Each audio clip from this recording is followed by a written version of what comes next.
धन्यवाद हो परमपिता परमेश्वर का। राज्य के प्रति कर्तव्य, हर एक व्यक्ति शासकीय अधिकारियों के अधीन रहे, क्योंकि कोई अधिकार ऐसा नहीं जो परमेश्वर की ओर से न हो, और जो अधिकार है वह परमेश्वर की से ठहराए हुए हैं। इसलिए जो अधिकार का विरोध करता है वह परमेश्वर की विधि का सामना करता है, और सामना करने वाला दंड पाएंगे, क्योंकि हाकिम अच्छे काम के नहीं परंतु बुरे काम के लिए डर का कारण है। यदि तू हाकिम से निडर रहना चाहता है तो अच्छा काम कर, और उसकी ओर से सराहना होगी, क्योंकि वह तेरी भलाई के लिए परमेश्वर का सेवक है।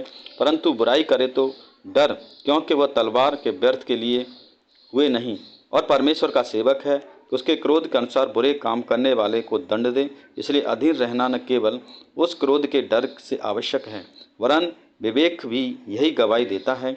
इसलिए कर भी दो, क्योंकि शासन करने वाले परमेश्वर के सेवक हैं और सदा इसी काम में लगे रहते हैं। इसलिए हर एक का हक चुकाया करो, जिसको चाहिए उसको कर दो, जिसे महसूल चाहिए उसे महसूल दो, जिससे डरना चाहिए उससे डरो, जिसका आदर करना चाहिए उसका आदर करो। Praise the Lord. एक दूसरे के प्रति कर्तव्य,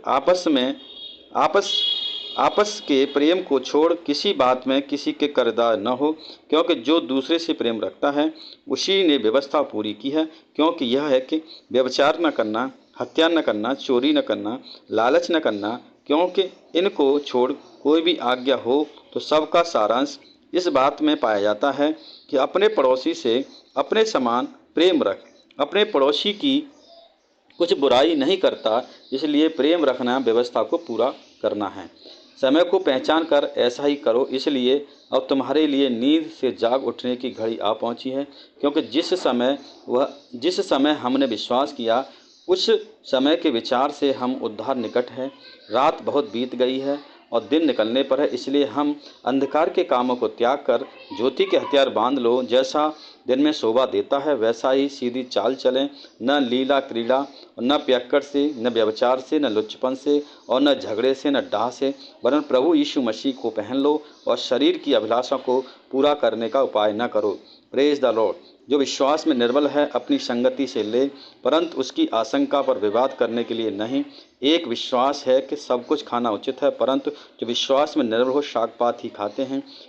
खाने वाला न खाने वाले को तुच्छ न जाने, और न खाने वाला खाने वाले पर दोष लगाए, क्यों परमेश्वर ने उसे ग्रहण किया है। तू कौन है जो दूसरे पर सेवक पर दोष लगाता है। उसका स्थिर रहना न गिर जाना उसके स्वामी ही किससे संबंध रखता है, वरन वह स्थिर ही कर दिया जाएगा, क्योंकि प्रभु उसे स्थिर रख सकता है। कोई तो एक दिन को दूसरे से बढ़कर मानता है, कोई सब दिनों को एक समान मानता है। हर एक अपने ही मन में निश्चय कर ले, जो किसी दिन को मानता है वह प्रभु के लिए मानता है, जो खाता है प्रभु के लिए खाता है, क्योंकि वह परमेश्वर का धन्यवाद करता है। जो खाता है वह प्रभु के लिए नहीं खाता और परमेश्वर का धन्यवाद करता है, क्योंकि हम में से न तो कोई अपने लिए जीता है न कोई अपने लिए मरता है। यदि हम जीवित हैं तो प्रभु के लिए जीवित हैं, यदि हम मरते हैं तो प्रभु के लिए मरते हैं, और हम जिएंगे या मरेंगे तो हम प्रभु के लिए जिएंगे। क्योंकि मसीह इसीलिए मरा, जो जी उठा वह मरने को हो, जो जी उठा वह मरे हुओं और जीवितों का प्रभु हो। तू अपने भाई पर क्यों दोष लगाता है, और फिर तू क्यों अपने भाई को तुच्छ जानता है। हम सब परमेश्वर के न्याय सिंहासन के सामने खड़े होंगे, क्योंकि लिखा है, प्रभु कहता है, मेरे जीवन की सौगंध कि हर एक घुटना मेरे सामने टिकेगा, हर एक जीव परमेश्वर को अंगीकार करेगी। इसलिए हम में से हर एक को परमेश्वर को अपना अपना लेखा देगा। Praise the Lord. पिता परमेश्वर का धन्यवाद हो।